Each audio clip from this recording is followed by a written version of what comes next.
اب تنظیم اسلامی پاکستان کے امیر محترم جناب شجاع الدین شیخ صاحب کی ہم گفتگو سماعت فرمائیں گے، اور اس کے بعد انشاءاللہ آج کے اس اجلاس کا اعلامیہ پیش کیا جائے گا۔ محترم شجاع الدین شیخ صاحب، امیر تنظیم اسلامی۔ السلام علیکم ورحمۃ اللہ وبرکاتہ۔ بسم اللہ الرحمن الرحیم۔ انتہائی اختصار کے ساتھ اس اتحاد کا تسلسل جاری رہے، اور ایک گزارش یہ ہے کہ کچھ امور جن پر ہم کلام کر رہے ہیں اور اس طرح کے مشترکہ امور پر کوئی ایک کمیٹی بن جائے جو مواد تیار کرے، اور وہ مواد تمام مکاتب فکر کو مشترکہ میسر آئے، تاکہ جمعے کے خطابات میں اور میڈیا کے ذریعے اور عوام میں بھی ایک اویئرنیس ہم دے سکیں۔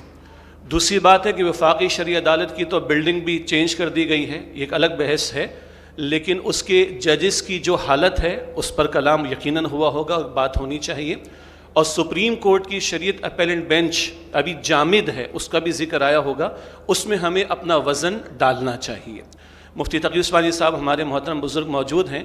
1991 سے انسداد سود کا کیس آج کہاں کھڑا ہے ہم سب کو پتہ ہے، لیکن بہرحال ایک افسوس تھا کہ تنظیم اسلامی، جماعت اسلامی کی طرف سے وہ کیس لڑا جاتا رہا، مگر کم ہی علماء وہاں شریک ہوئے۔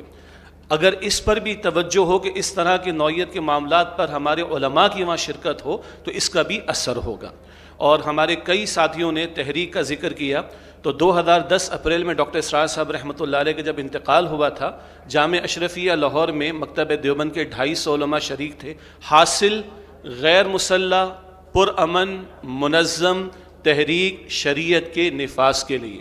ملک بنا ہے اسلام کے نام پر، الٹے لٹک جائیں ہمارے مسئلے حل نہیں ہوں گے جب تک کہ نفاذ شریعت کا معاملہ نہ ہو۔ تحریک کا لفظ بار بار آیا۔ مفتی تقی عثمانی صاحب کا بہت ہی عمدہ خطاب حضرت کی خدمت میں بھی میں نے ذکر کیا کہ بڑی بڑی سکرینز پر پورے پاکستان میں نے چلایا۔ پیغام پاکستان آیا تھا یا لیا گیا تھا چھوڑ دیں، اس کے بعد سندھ سطح کا علماء کا کنونشن تھا۔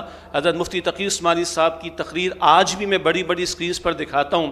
آپ نے فرمایا کہ میں علماء سے پوچھتا ہوں کہ ہم علماء نے آج تک کسی منکر کے خاتمے کے لیے کوئی تحریک کیوں نہ چلائی؟ تو خدا را اس پر غور کریں۔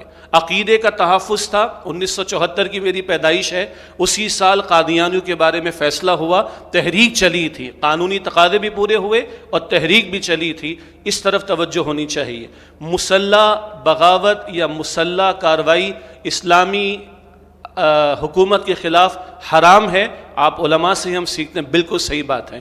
میری ایک گزارش ہے کہ اسلامی حکومت ہوتی کیا ہے، اس کو ڈیفائن بھی کر دیں، اور یہ مملکت خداداد جہاں کھڑا ہے آج، یہ اسلامی حکومت ہے؟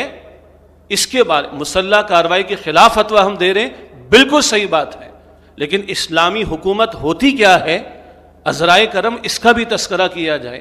اور آخری بات یہ ہے کہ حکمرانوں کو بھی دعوت دینے کی ضرورت ہے۔ ہم معروف معنی میں، ہم تنظیم اسلامی پولیٹیکل سیٹ اپ میں نہیں ہیں، لیکن الدین النصیحہ کا تقاضا ہے۔